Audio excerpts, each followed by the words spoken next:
It is said that the cycle of heaven and earth spans 129,600 years, known as one yuan. This great cycle is divided into 12 periods, corresponding to the 12 earthly branches Zi, Chou, Yin, Mao, Chen, Si, Wu, Wei, Shen, Yu, Su, Hai, each lasting exactly 10,800 years. To understand this on a smaller scale, think of a single day. Young energy emerges at Zi hour, and roosters crow at Chou hour. The sky remains dark at Yin hour, while the sun rises at Mao hour. Shen hour comes after meals for rest, and Si hour is filled with successive tasks. The sun stands high at Wu hour and begins to tilt west at Wei hour. Evening falls at Shen hour, and the sun sets completely at Yu hour. Dusk blankets the world at Su hour, and all creatures rest at Hai hour. On a cosmic scale, by the end of Su hour, heaven and earth become dim and bleak, and all living things decline. After another 5,400 years, the start of Hai hour plunges the world into total darkness. Humans and all creatures cease to exist, a state called chaos. Another 5,400 years pass, and Hai hour draws to a close. Yin fades, and Yang begins to rise as Zi hour approaches, bringing gradual light to the world. As an ancient sage once said, at the midpoint of winter solstice and Zi hour, the core of heaven remains unchanging. Where Yang first stirs, no living thing has yet been born. At this moment, heaven takes its foundational form. Another 5,400 years pass, and Zi hour reaches its peak. Light and pure energies rise to form the sun, moon, stars, and constellations known as the four symbols. Thus, heaven comes into being during Zi hour. After another 5,400 years, Zi hour ends, and Chou hour nears, making the earth gradually solid. As an ancient text teaches, great is the primal Yang, supreme is the primal Yin. All things receive life and follow the way of heaven. By this time, the earth begins to take shape. Another 5,400 years pass, and Chou hour is in full swing. Heavy and turbid energies sink to form water, fire, mountains, stones, and soil, the five elements. Thus, the earth is established during Chou hour. After another 5,400 years, Chou hour ends, and Yin hour begins, bringing life to all things. Ancient records state that heavenly energy descends, and earthly energy rises. Heaven and earth merge, and all creatures are born. The sky clears, the air freshens, and Yin and Yang harmonize. Another 5,400 years pass, and Yin hour reaches its height. Humans, beasts, and birds come into existence, establishing the three powers of heaven, earth, and humanity. Thus, humans are born during Yin hour. Thanks to Penga separating heaven and earth, the three sovereigns governing the world, and the five emperors establishing ethics, the world was divided into the four great continents: Eastern Surging Continent, Western Aparagodania Continent, Southern Jambudvipa, and Northern Uttarakura. This tale focuses on the Eastern Surging Continent. Beyond the sea lies a kingdom called Alai. Near this kingdom stands a mountain in the ocean known as Flower and Fruit Mountain. This mountain is the origin of the 10 islands and the dragon vein of the 3 islets, formed when heaven and earth separated at the dawn of time. It is truly a magnificent mountain. The mountain towers over the vast ocean, its power calming the jade-like seas. Waves crash like silver mountains as fish swim into caves, and mythical creatures emerge from the depths. Red cliffs and strange rocks rise alongside steep peaks. Colorful phoenixes sing on the cliffs, while unicorns lie alone before the steep walls.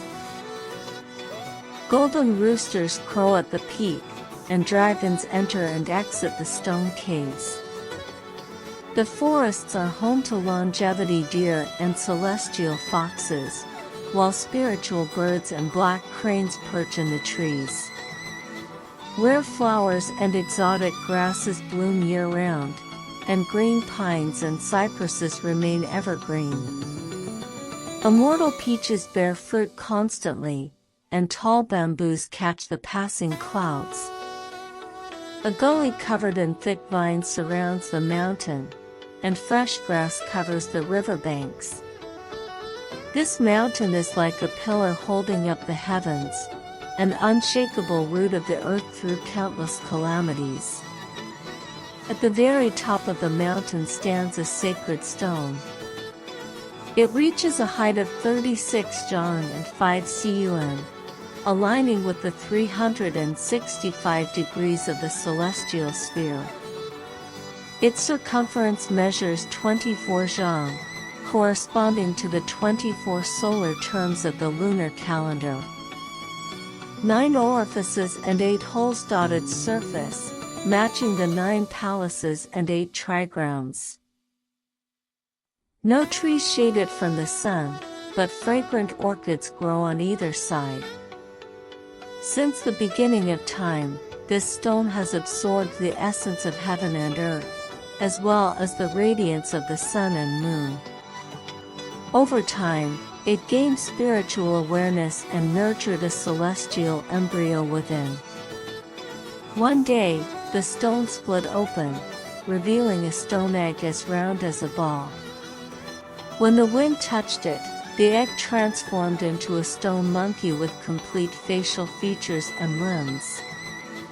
The monkey immediately learned to crawl and walk, bowing to the 4 directions.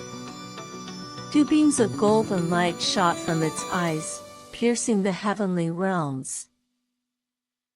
This disturbance caught the attention of the Jade Emperor, the supreme ruler of heaven, who sat on his throne in the golden palace of the clouds surrounded by celestial ministers.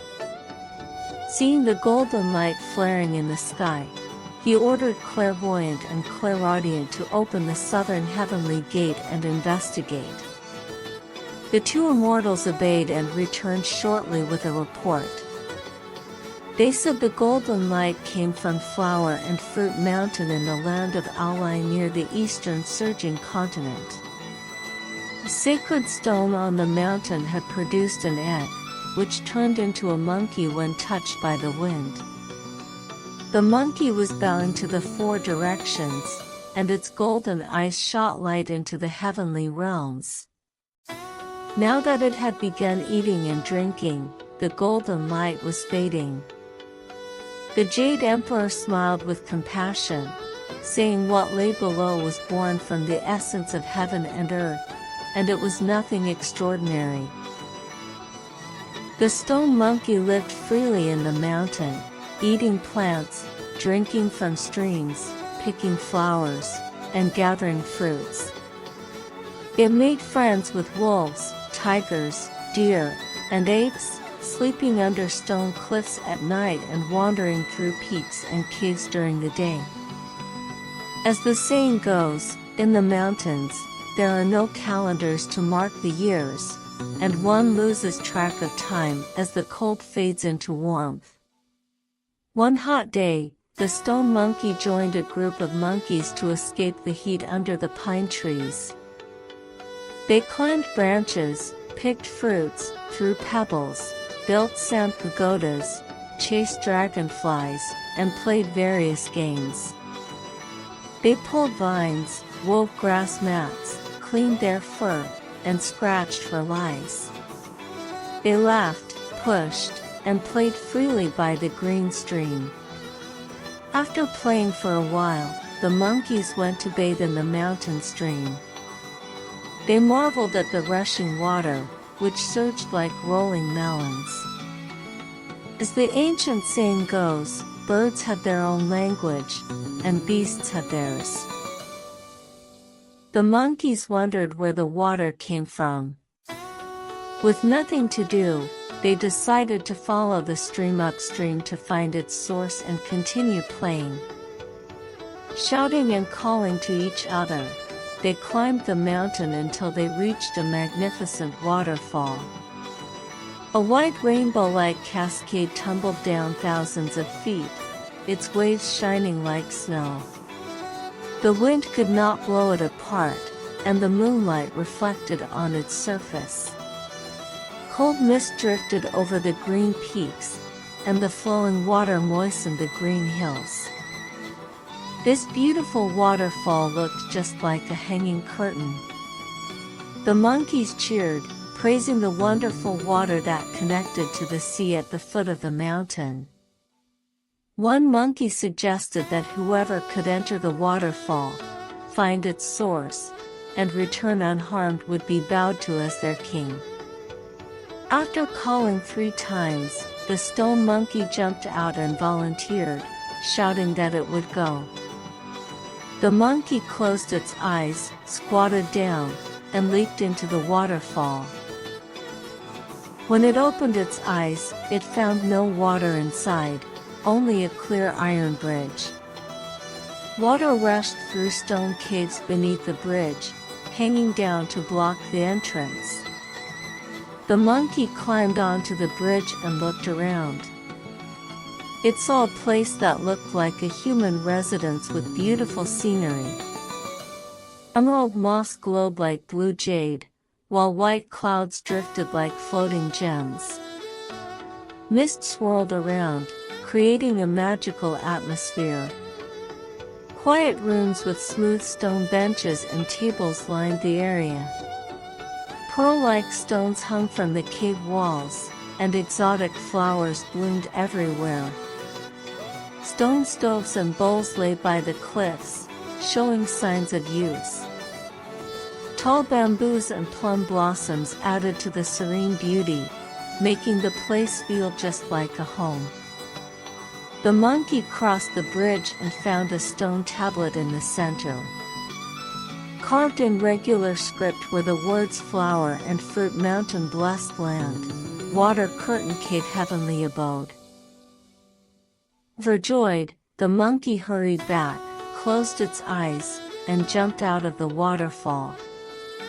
It laughed and told the other monkeys about the great fortune it had found. There was no water inside, only an iron bridge leading to a heavenly home with stone beds, stoves, bowls, and benches. The tablet proved it was a perfect place to live, big enough for hundreds of monkeys. It offered shelter from wind, rain, frost, and thunder, with perpetual sunshine, auspicious mists, evergreen pines and bamboo, and fresh flowers blooming daily. The monkeys were delighted and urged the stone monkey to lead them in. Bold monkeys jumped in immediately, while timid ones hesitated before following. Inside, they scrambled for bowls, beds, and stoves, playing and moving things around until they were tired. The stone monkey sat on a high stone and spoke. It reminded the monkeys that a person without credibility is unworthy of being trusted. They had promised to bow to whoever could enter and exit unharmed. Now that it had found this wonderful home for all of them, they should keep their promise and make it their king. The monkeys nodded in agreement, forming a line to bow and call it Thousand-Year King. From then on, The stone monkey dropped the word stone from its name and became known as the Handsome Monkey King. The Handsome Monkey King ruled over the monkeys, assigning roles and duties. They wandered Flower and Fruit Mountain during the day and rested in Water Curtain Cave at night, living in harmony separate from birds and beasts. They enjoyed a carefree life, eating flowers in spring, fruits in summer, chestnuts in autumn, and polygonatum in winter. This happy life lasted for 300 to 500 years. One day during a feast, the Handsome Monkey King suddenly sighed and shed tears. The monkeys hurried to ask what troubled it. The Monkey King explained that even though they lived freely now, old age, illness, and death would eventually come.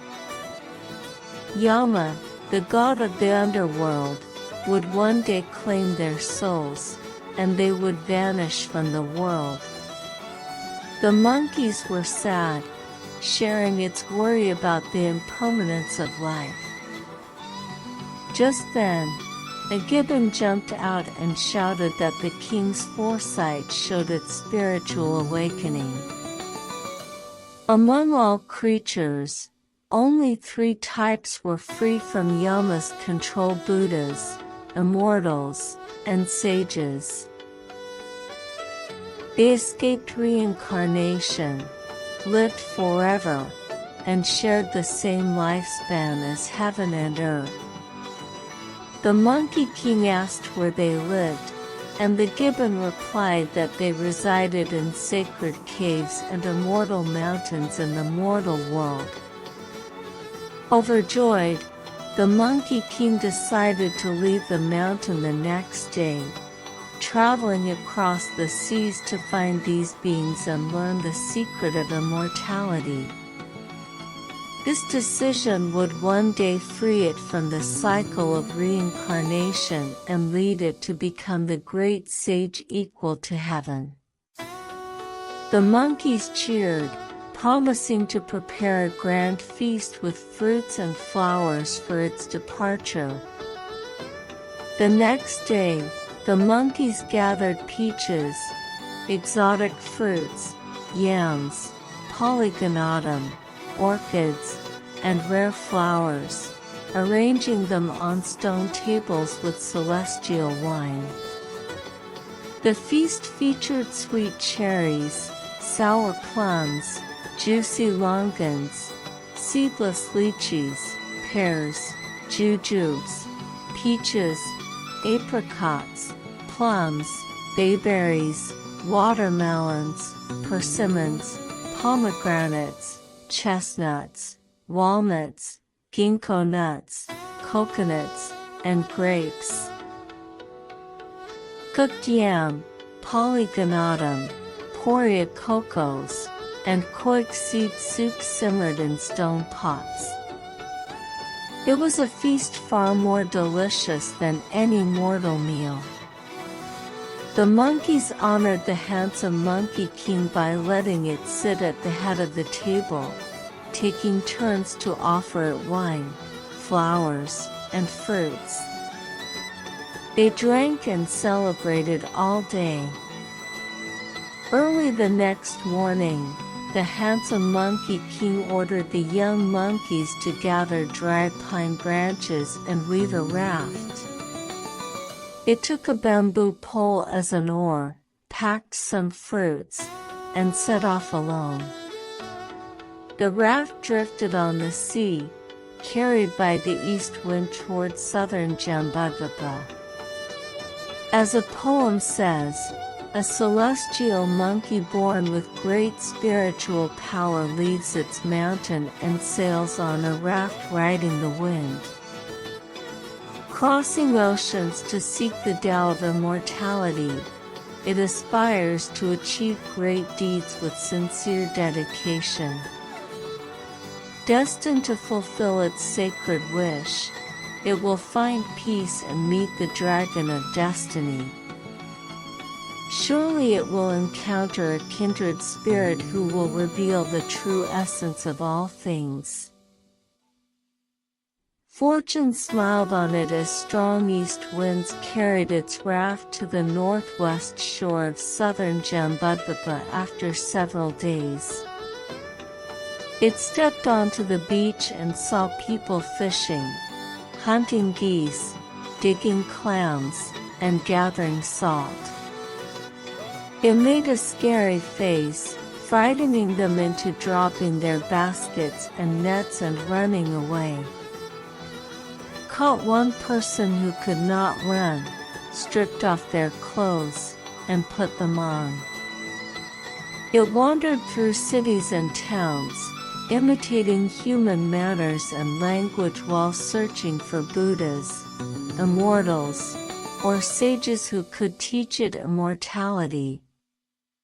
However, it found that most people were only interested in fame and wealth, with no regard for their spiritual well-being. As the saying goes, when will the pursuit of fame and fortune end? Waking early and sleeping late, one is never free. Riding a donkey, one longs for a fine horse. As a prime minister, one covets the king's throne. Worried only about food and clothing, people toil endlessly, not fearing Yama coming to claim their lives. They strive for wealth to pass down to their children and grandchildren, never stopping to reflect. The handsome Monkey King searched southern Jambudvipa for 8 or 9 years, traveling through cities and villages but never finding any immortals. One day it reached the Western Ocean, thinking there must be immortals beyond the sea. It built another raft and sailed to western Paragodania continent. After landing, it searched for a long time until it found a beautiful mountain with deep forests. Unafraid of wolves, tigers, or leopards, it climbed to the top and admired the scenery. Thousands of peaks rose like spears, and countless cliffs stood like screens. The sun shone on the misty green hills, and after rain, the mountains looked cool and lush. Withered vines wrapped around old trees, and an ancient fairy marked the quiet path. Rare flowers and exotic grasses bloomed year-round, and tall bamboos and pines remained evergreen. Birds sang softly, and clear springs gurgled. Orchids grew around the valleys, and moss covered the steep cliffs. The mountain's dragon vein was strong, surely hiding a noble person with a hidden name. As it watched, it heard voices coming from the deep forest.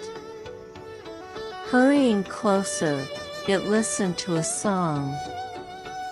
The singer described watching chess until the mulberry staff rots, chopping wood with a ding-dong sound, walking slowly by the cloud-covered valley mouth, selling firewood to buy wine, and laughing loudly to amuse oneself. It spoke of autumn days with high skies, resting against pine roots under the moon, and sleeping until dawn. It told of recognizing the old forest, climbing cliffs and crossing ridges, holding an axe to cut dry vines, gathering a load of firewood, singing as one walks to the market, and exchanging it for threshing of rice. There were no quarrels or disputes, and the price was always fair. The singer had no skill in scheming or trickery, no concern for glory or disgrace, only a peaceful life extending longevity. Wherever the singer met someone, they were either an immortal or a Taoist, sitting quietly to recite sacred texts. The handsome Monkey King was overjoyed, realizing immortals must be nearby. It jumped into the forest and saw a woodcutter chopping wood. The woodcutter, dressed unusually, wearing a bamboo hat made from fresh bamboo shoots, a cloth robe woven from cotton, a belt spun from silkworm thread, and straw sandals made from dry grass. He held a steel axe and carried firewood with hemp rope, focusing intently on chopping dead trees, exuding a simple and refined aura.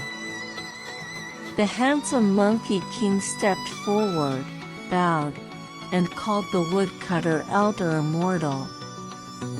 The woodcutter hastily dropped his axe and returned the bow, saying he was just a poor man who struggled to make ends meet and was not worthy of being called an immortal. The handsome Monkey King was confused and asked how the woodcutter could sing words about immortals that he was not one, specifically the line about meeting immortals or Taoists who recite sacred texts, which only immortals would know. The woodcutter smiled and explained that the song was taught to him by an immortal who lived next to his home. Seeing him work hard and worry often, the immortal had given him this song to calm his mind and relieve his troubles. He had been singing it just then while thinking, not expecting to be heard. The handsome Monkey King asked why the woodcutter did not cultivate with the immortal to learn the secret of immortality. The woodcutter sighed and said he had a hard life.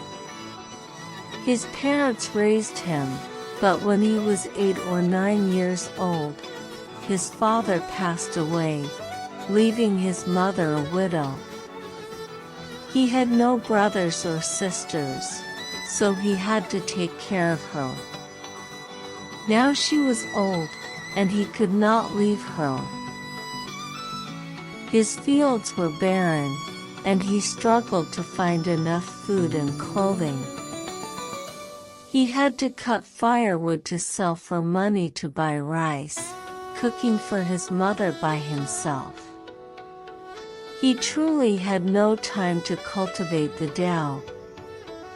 The handsome Monkey King praised the woodcutter as a virtuous son who would surely be rewarded. It begged the woodcutter to tell it where the immortal lived so it could visit. The woodcutter replied that it was not far. The mountain was called Spiritual Platform Square Inch Mountain, and there was a cave on it named Crescent Moon and 3 Stars Cave. Inside lived an immortal called Patriarch Subhuti. The patriarch had taught countless disciples, and there were still 30 or 40 followers studying with him. Following the path south for 7 or 8 li would lead to the cave. The handsome Monkey King quickly grabbed the woodcutter, begging him to come along and promising to repay him if it gained any benefits. The woodcutter shook his head, saying the monkey was too inflexible. He had already explained his situation. If he went along, he would miss his work, and no one would take care of his mother. He needed to cut firewood and told the monkey to go alone. The handsome Monkey King had to bid the woodcutter farewell. It left the deep forest, found the path, crossed a hillside, and walked about 7 or 8 li until it finally saw a cave. The cave was surrounded by colorful clouds and shining sunlight. Thousands of oak pines stood tall, their green branches swaying in the wind after rain. Tall bamboos covered the valleys, exuding a fresh fragrance. Exotic flowers bloomed like a carpet by the door, and fragrant grasses grew beside the bridge. Steep stone cliffs were covered in moist moss, and green lichen hung from the walls. Cranes cried loudly, their voices echoing through the heavens, and phoenixes soared through the sky, their colorful feathers glowing in the clouds. Black apes and white deer appeared and disappeared, while golden lions and jade elephants wandered freely. This sacred place was truly more beautiful than paradise. The cave door was closed, and no one was around. Looking back, the handsome Monkey King saw a stone tablet 3 zhang tall and 8 qi wide. Carved on it were 10 large characters: spiritual platform, square-inch mountain, crescent moon, and 3 stars cave. The monkey was overjoyed, thinking the people here were indeed honest. There really was such a mountain and cave. It watched outside for a long time, not daring to knock, so it jumped onto a pine branch to pick and eat pine nuts while playing. After a while, the cave door creaked open, and a young immortal came out. He looked extraordinary with a calm and noble demeanor, different from ordinary mortals. His hair was tied in 2 buns, and he wore a loose robe that fluttered in the wind.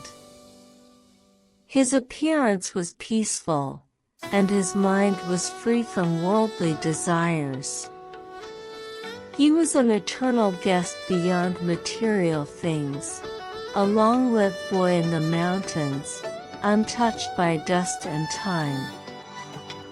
The young immortal called out, asking who was disturbing there. The handsome Monkey King jumped down from the tree, bowed, and replied that it was a disciple seeking the Tao and immortality, daring not to disturb anyone. The young immortal smiled and asked if it was the one seeking the Tao. When the monkey nodded, the young immortal said his master had just gotten up to give a lecture. Before he could start, he told the boy to open the door, saying a cultivator had arrived outside and to go receive them. The boy was sure it was the monkey. The handsome Monkey King nodded eagerly and followed the young immortal inside. The handsome Monkey King straightened its clothes and walked solemnly through the cave. It passed layer upon layer of magnificent pavilions and palaces made of jade and pearls until it reached a jade platform.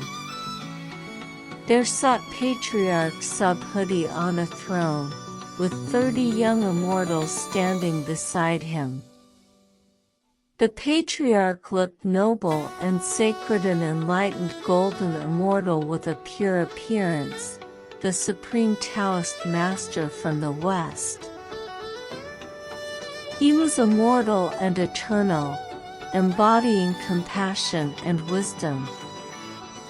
He followed the natural way of the universe, acting according to his true nature.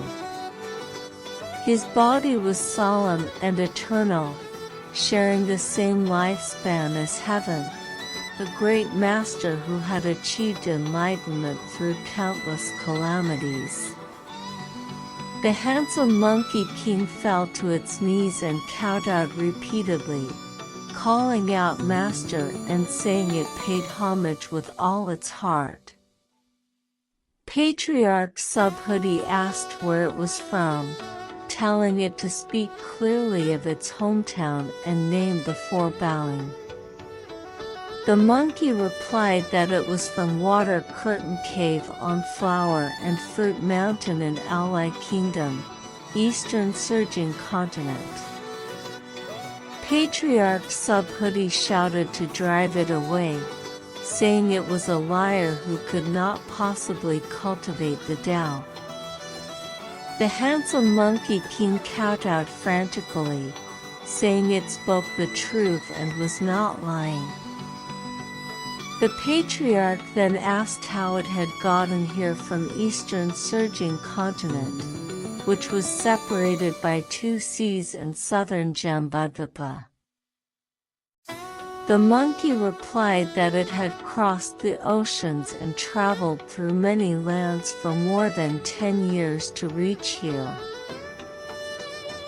Seeing that the monkey had truly traveled a long way, the patriarch stopped questioning and asked about its surname.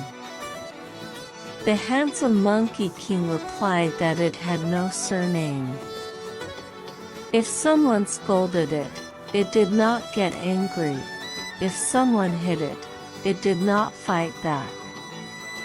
It just apologized. It had never had a surname. The patriarch explained that he did not mean that kind of nature but the surname of its parents.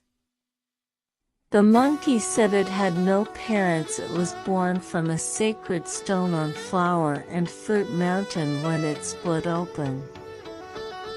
Patriarch Subhuti was secretly pleased, knowing the monkey was born from heaven and earth. He told it to stand up and walk. The monkey jumped up and walked awkwardly twice. The patriarch smiled and said the monkey's body might be ugly, but it looked like a macaque that ate pine nuts. He originally wanted to give it the surname Hu, but the character Hu when the beast radical was removed became Gu and Yu, meaning old Andine. Oldine could not nurture life, so that was not good. Instead, he chose the character Sun. When the beast radical was removed, it became Xianxi, meaning son and infant, which fit the theory of cultivating one's innate essence. He told the monkey to take the surname Sun. The handsome Monkey King was overjoyed and kowtowed to thank him. It begged the patriarch to give it a given name.